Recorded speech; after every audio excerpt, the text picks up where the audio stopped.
कैसे हुआ देवताओं और दैत्यों का जन्म? क्या दोनों सच में एक दूसरे के भाई थे? और आखिर क्यों दुश्मनी हुई इन दोनों में?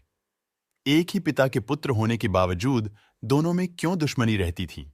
इतना अंतर दोनों में क्यों था?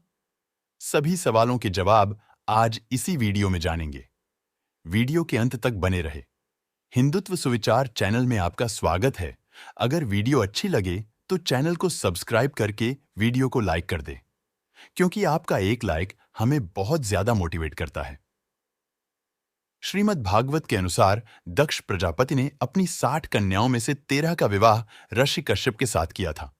इस प्रकार ऋषि कश्यप की अदिति, दिति, दनु, काष्ठा, अरिष्टा, सुरसा, इला, मुनि, क्रोधवशा, ताम्रा, सुरभि, सुरसा, तिमि, विनता, कद्रु, पतांगी और यामिनी आदि पत्नियां बनी।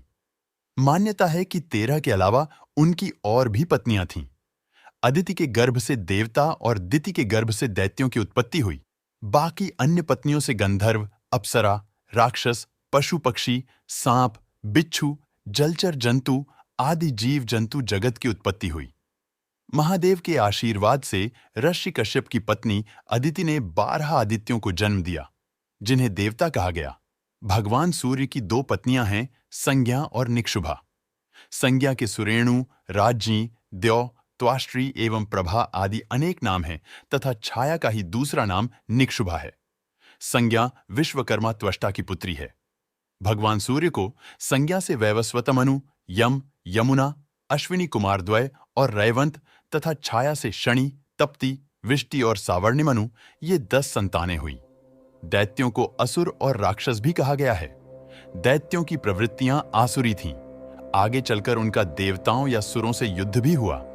देवता दैत्यों के सौतेले भाई थे और कश्यप ऋषि की दूसरी पत्नी अदिति के पुत्र थे। भागवत पुराण के अनुसार एक बार दक्ष पुत्र दिति ने कामातुर होकर अपने पति मरीचिनंदन कश्यपजी से प्रार्थना की। उस समय कश्यपजी खीर की आहुतियों द्वारा अग्निजिह्व भगवान यज्ञपति की आराधना कर सूर्यास्त के समय अग्निशाला में ध्यानस्थ बैठे थे, लेकिन दिति कामदेव के वेग से अत्यंत बेचैन हो बेबस हो रही थी। यह वक्त संध्या वंदन का था, लेकिन लाख समझाने पर भी वह नहीं मानी। कश्यपजी ने कहा, तुम एक मुहूर्त ठहरो, यह अत्यंत गौर समय चल रहा है, जबकि राक्षसादि प्रेत योनि की आत्माएं सक्रिय हैं। ऐसे में यह वक्त ईश्वर भक्ति का वक्त है। इस वक्त महादेव जी अपने तीसरे नेत्र से सभी को देखते रहते हैं। यह वक्त उन्हीं का है। यह समय तो संध्या वंदन और भगवत पूजन आदि के लिए ही है। इस समय जो पिशाचों जैसा आचरण करते हैं वे नरकगामी होते हैं। पति के इस प्रकार समझाने पर भी दिति नहीं मानी और निर्लज्ज होकर उसने कश्यप जी का वस्त्र पकड़ लिया। तब विवश होकर उन्होंने इस शिव समय में देवों को नमस्कार किया और एकांत में दिति के साथ समागम किया। समागम बाद कश्यप जी ने निर्मल जल से स्नान किया और फिर से ब्रह्म का ध्यान करने लगे। लेकिन दिति को बाद में इसका पश्चाताप हुआ और लज्जा आई। तब वह ब्रह्मर्षि के समक्ष सिर नीचा करके कहने लगी, भूतों के स्वामी भगवान रुद्र का मैंने अपराध किया है, किंतु वह भूत श्रेष्ठ मेरे इस गर्भ को नष्ट न करें। मैं उनसे क्षमा मांगती हूं। बाद में कश्यप जी जब ध्यान से उठे तो उन्होंने देखा कि दिति भय से थर-थर कांपते हुए प्रार्थना कर रही है।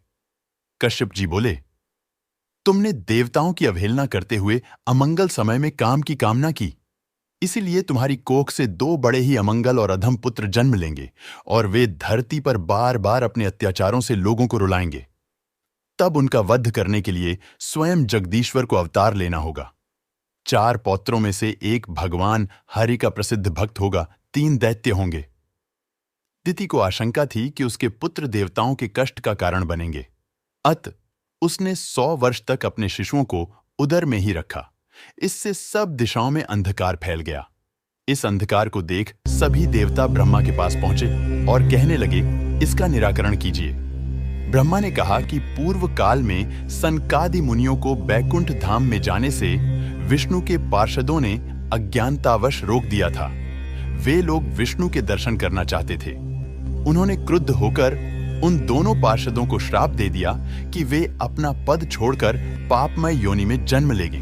ये दोनों पार्षद थे, जय और विजया।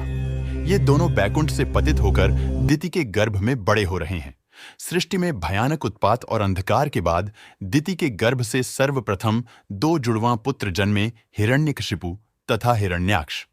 जन्म लेते ही दोनों पर्वत के समान दृढ़ तथा विशाल हो गए। दोनों ही आदि दैत्य कहलाए।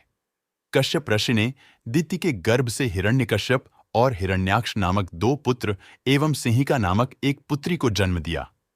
श्रीमद् भागवत के अनुसार इन 3 संतानों के अलावा दिति के गर्भ से कश्यप के 49 अन्य पुत्रों का जन्म भी हुआ, जो कि मरुंदन कहलाए। कश्यप के ये पुत्र निसंतान रहे, जबकि हिरण्यकश्यप के 4 पुत्र थे, अनुहल्लाद, हल्लाद, भक्त प्रहलाद और संहल्लाद। आज की जानकारी कैसी लगी कमेंट करके जरूर बताएं। आज के वीडियो में बस इतना ही। जय श्री राम।